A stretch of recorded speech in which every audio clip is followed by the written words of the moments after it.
दुश्मनी भले ही पुरानी है, लेकिन इजराइल और ईरान के बीच ये जंग बिल्कुल नई है।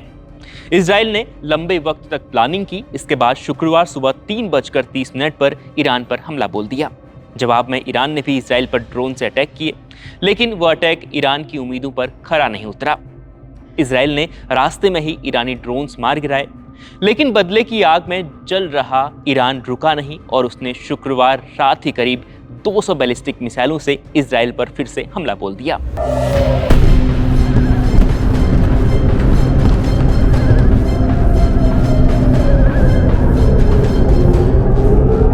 हमला इतना भयानक था कि नॉर्दर्न इजराइल और सेंट्रल इजराइल समेत कई जगहों से तबाही की भयानक तस्वीरें सामने आई।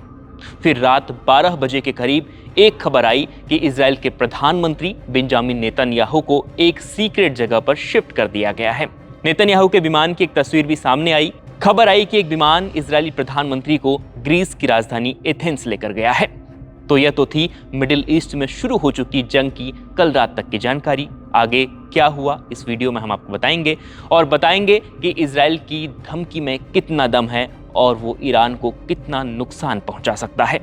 नमस्कार, मेरा नाम नरेश है और आप देख रहे हैं इंडिया.com। इजराइल के रक्षा मंत्री ने ईरान को चेतावनी दी है कि अगर उसने इजराइल पर मिसाइलें दागना बंद नहीं किया तो तेहरान को पूरी तरह जला दिया जाएगा और बर्बाद कर दिया जाएगा। इजराइल ने यह धमकी इसलिए दी क्योंकि ईरानी मिसाइलों ने इजराइल में भारी तबाही मचाई है।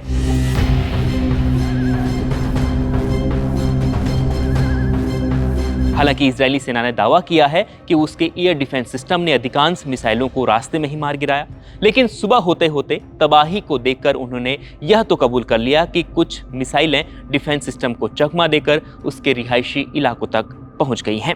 और इन मिसाइलों ने नॉर्दर्न और सेंट्रल इजराइल समेत तेल अवीव, रमातगंज जैसे शहरों में बड़ा नुकसान किया है। कई इजरायली नागरिकों की मौत की भी पुष्टि उन लोगों ने की। लेकिन दोनों के एक दूसरे पर हमले से ईरान को अब तक ज्यादा नुकसान हुआ। इजरायली हमलों से 138 ईरानियों की जान चली गई है, जिसमें ईरान के 9 न्यूक्लियर साइंटिस्ट भी शामिल हैं।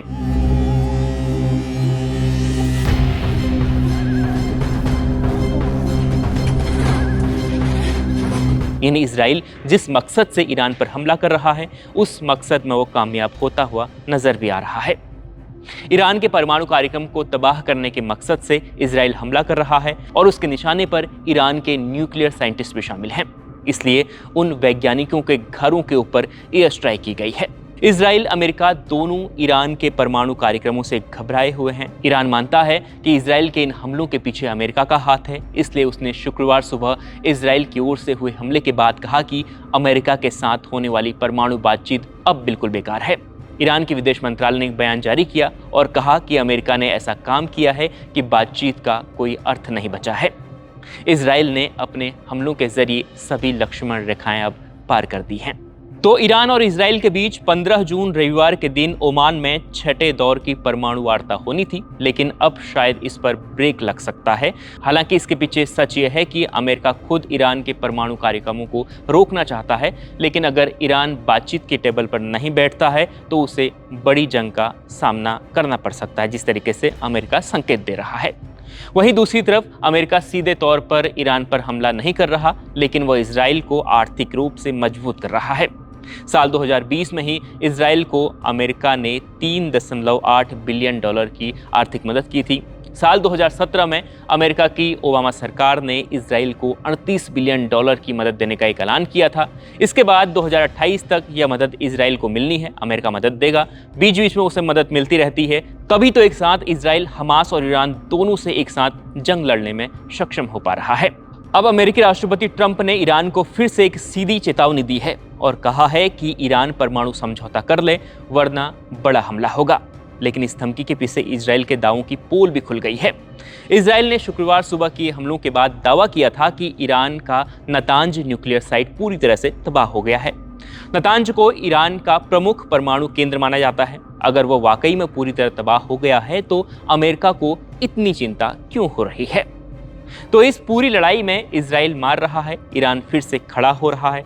इजराइल ने एयर स्ट्राइक कर ईरान के टॉप 6 मिलिट्री जनरल को मार गिराया था, तो खामेनेई ने मारे गए अधिकारियों की जगह फिर से 5 नए अधिकारियों को उनकी जगह नियुक्त कर दिया है। इजराइल जानता है कि ईरान में हमला करने की क्षमता है, इसलिए उसने अपने नागरिकों को भी सतर्क रहने के आदेश दे दिए हैं।